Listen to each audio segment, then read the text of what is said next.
Alright, so let's mount the new coil up here. I've just taken the wire and I've screwed it in here, just like a thread. And make sure you have a clean ground here. You can just mount it in the OEM location.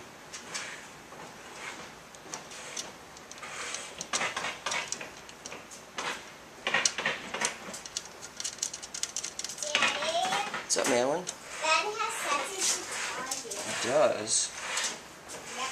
What's that? It's got a remote control. It's got a remote control? And it has a little clock. Really? It's on and off. Nice. And it goes by itself. No kidding. Yeah. That's pretty cool, man. Don't touch the camera. Don't knock it over. Alright, just go ahead and tighten this up.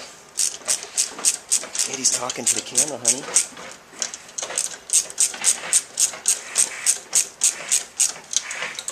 What are they doing? Try to straighten it out right there. I'm going to push it all the way back because I'm going to try to mount the regulator here.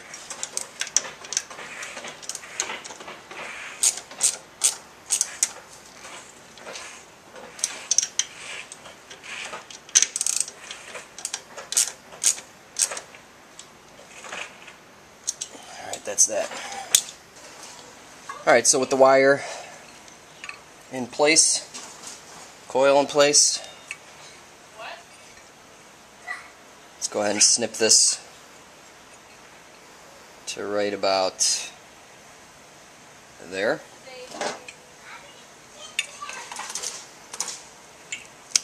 Alright, let's strip 3/4 of an inch of this.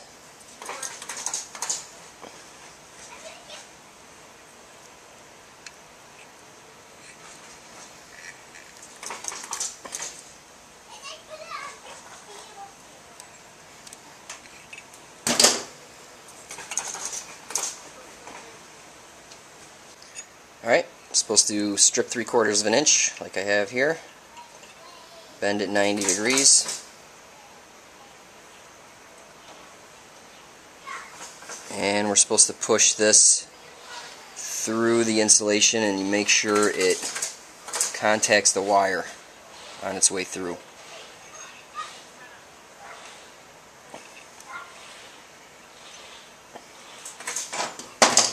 Get some pliers and squeeze it.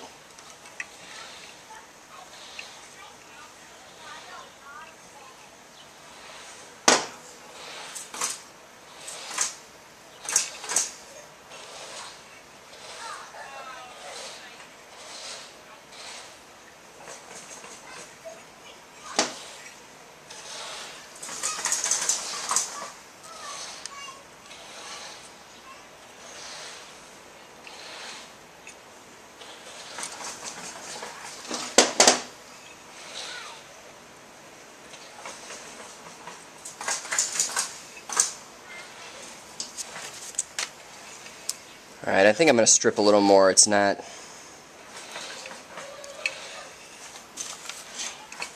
enough in my opinion.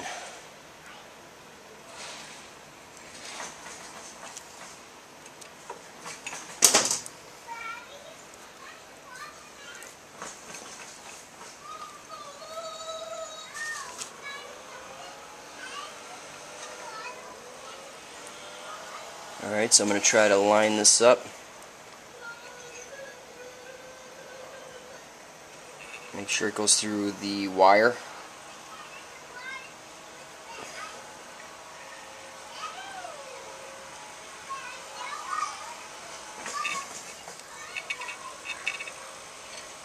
Alright, I felt that. Felt pretty good. Okay, so wrap that around. Okay, I got a little silicone spray around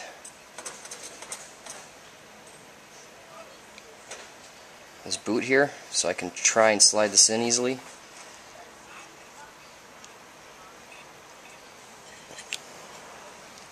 Oh, what a pain in the ass. Alright.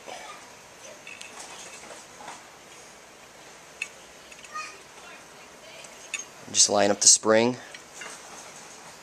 See if that'll fit nice.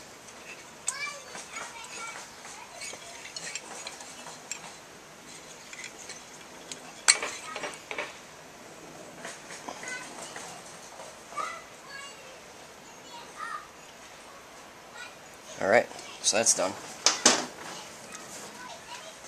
Alright, let's mount the AC regulator. I'm going to mount it right here on this hole here. Now I sanded down the other side. I'm also going to attach the ground.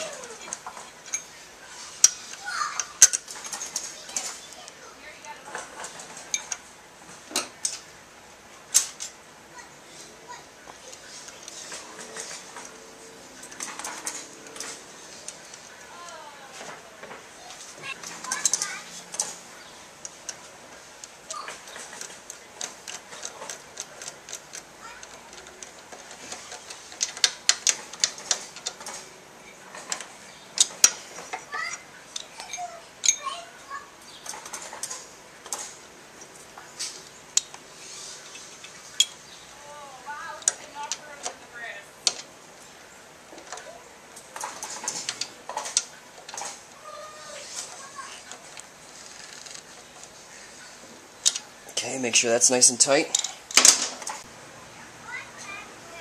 Alright, so I hooked up the red and white wires temporarily here because this mating connector is not the correct one. So I'm going to have to call the manufacturer or the vendor where I got it from and see what the heck's going on there. But for now, I just want to see if that'll work. Now this blue wire here goes to the kill switch.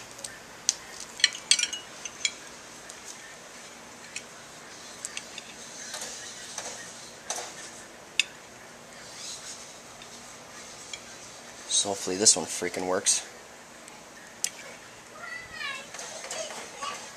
It looks symmetric, so let's just go for it. Alright. So that looks good. Looks like it's going to be a little too short for my application here. But in any case.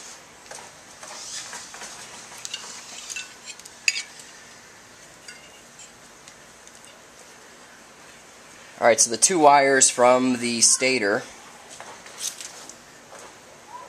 go to the 1 and 3 plug tangs on the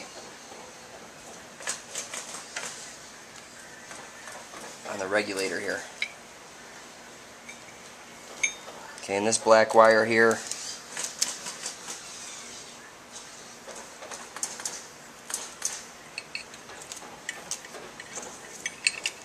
so one of these is going to go to ground,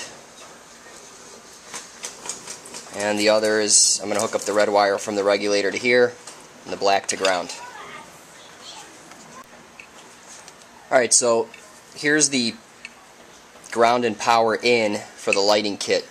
Ground, I'm going to ground it to the back here. So I just crimped a terminal on here. So I'm going to go ahead and do that. I'm not going to bore you with the details there, but basically brown and black are ground. Alright, so I got the other connector. I found it. It was lying in the box somewhere. I just had to search a little harder. So I got all my wires tied up nice. Yeah, and the blue wire goes up to your kill switch. That's pretty easy. You just insert the wire and crimp it down, clamp it down. So yeah, that's it for the wiring. Next I'll throw the tank on, the seat, you know, all the bits and pieces, and we'll fire this thing up. Alright, so we have the ignition installed. Got the headlight kit installed. I just want to fire it up for you guys and shine the light at the garage door and just show you how bright it is.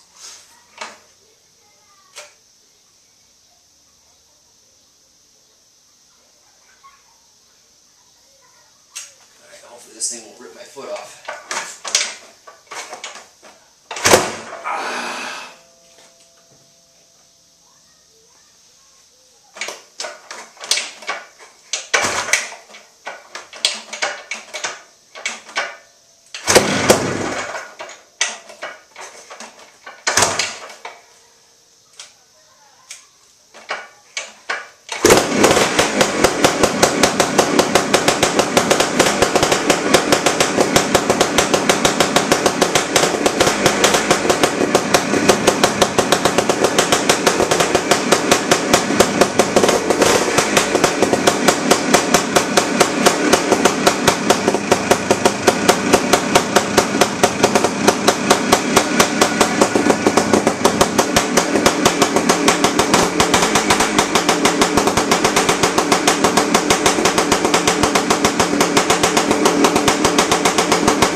can see that the light is pretty bright. It flickers a little bit at idle, but as soon as you come off idle, give it some R's, some RPMs, it'll brighten right up. So overall, I'm pretty happy with the output of this lighting coil, and the headlight's freaking huge, man. So this should give us what we want. So that wraps up the install of all these parts. Thanks for watching. It's Matt from HowToMotorcycleRepair.com.